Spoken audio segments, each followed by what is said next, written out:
में ज्ञान विज्ञान योग प्रवर्तन नमाम दुष्कृतिनो मूढ़ा प्रपद्यन्ते नराधमा माया प्रज्ञाना आश्रम भाव।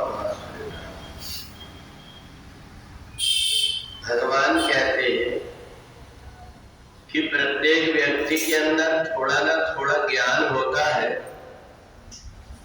परंतु ये मेरी माया उस ज्ञान का हरण कर लेती है और ज्ञान के बिना व्यक्ति जो कुछ भी कार्य करता है उसका परिणाम अच्छा नहीं होता। क्योंकि जो अज्ञानी व्यक्ति होता है उसको ये पता नहीं रहता कि आज मैं जो पेड़ लगा रहा हूं ये पेड़ कल मेरे को ही काम आएगा। उसको ये पता नहीं होता कि कर्म का सिद्धांत ही संसार में प्रधान है कि जो जग करे सो तत् फल चाखा। तो इसलिए भगवान ने कहा है कि अगर माया किसी के ज्ञान को हरण करके ले जा रही है, बुद्धि अगर काम नहीं कर रही है, हम कोई ऐसे कर्म कर रहे हैं जिन कर्मों के कारण हमें बाद में दुख उठाना पड़ेगा, तो समझ लेना चाहिए कि हमें किसी विशेष प्रकार के ज्ञान की आवश्यकता है और उसे कहते हैं विज्ञान। ज्ञान से भी जब बढ़कर के व्यक्ति जब ज्ञान से काम नहीं चलता, जिस प्रकार से कोई दवाई कम पावर वाली दी जाती, जब उससे प्रभाव नहीं होता बड़ी दवाइयां दी जाती है, ऐसे ही अगर हमारा संसार में रह करके पवित्रता का हमारा मन नहीं हुआ, यदि हमने इस संसार में आकर के अपने व्यवहार को नहीं सुधारे, तो इसका फल हमको भोगना पड़ेगा। कितने भी हम कथा सुन ले, पर अपने जीवन में अगर हमने उसको नहीं उतारा तो सब बेकार जाता है। तो इसलिए भगवान ने कहा जब एक पावर से काम न चले ज्ञान से, तो मैं विज्ञान बता रहा हूं।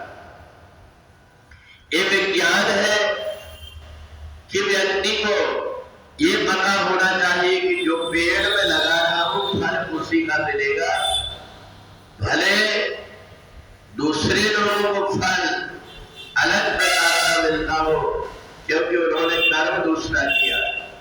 और इसलिए ज्ञान और विज्ञान दोनों मिलाकर के अगर हम अपने जीवन में अपनी आदतों को सुधार लेते हैं, हम बाहरी प्रपंच से नहीं, मतलब हमें तो परमात्मा जो निर्मल मन चाहता है, वो परमात्मा जो हमारी हर क्षण देख रेख कर रहा है, वो परमात्मा के सामने में बैठा हुआ हूं, तो मैं परमात्मा के सामने कोई प्रकार का प्रपंच नहीं करूंगा। जो कुछ भी करूंगा केवल सीधे और सहज ढंग से करूंगा। हम क्या देखते हैं कि जब कभी अपने शहर में नगर में कोई बाहर का जब नेता आता है तो ऐसे साफ सफाई कर देते जैसे हमेशा ऐसा ही रहता है, परंतु जिसके लिए करते उसको भी पता है और जो कर रहा है उसको भी पता है कि केवल मैं दिखावा कर रहा हूं। और परमात्मा कोई दिखावा नहीं चाहिए। परमात्मा को तुम कितना दिखावा करोगे उतने ही गड्ढे में जाओगे। इसलिए कम से कम एक जगह ऐसी छोड़ दो जो सब कुछ जान रहा है, उस ब्रह्म ज्ञानी परमात्मा के साथ में यदि हम छल करेंगे तो इसका परिणाम और ज्यादा कठिन भोगना पड़ेगा।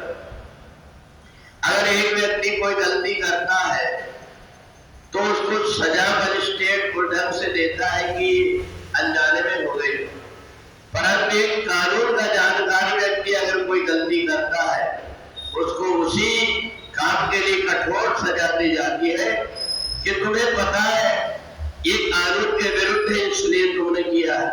और ऐसे ही संसार का भी नियम चलता है। हम सोचते हैं जैसे संसार के व्यक्ति को हम मूर्ख बना करके अपना काम निकाल देते हैं, ऐसे ही हम परमात्मा से भी कर लेंगे, ये नहीं हो पाएगा। चाहे कोई कितना भी बड़ा हो, परमात्मा के यहाँ पर सबका करता है इंसाफ सभी का, वो आसन पे डट के, उसका फैसला कभी न बदले लाख कोई सर पटके।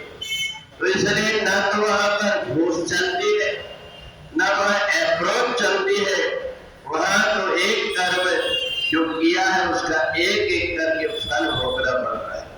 इसलिए ज्ञान और विज्ञान, भगवान ने कहा कि अगर तुम्हें सामान्य ज्ञान से नहीं समझ पा रहा है तो विज्ञान को अपने जीवन में उतार लो।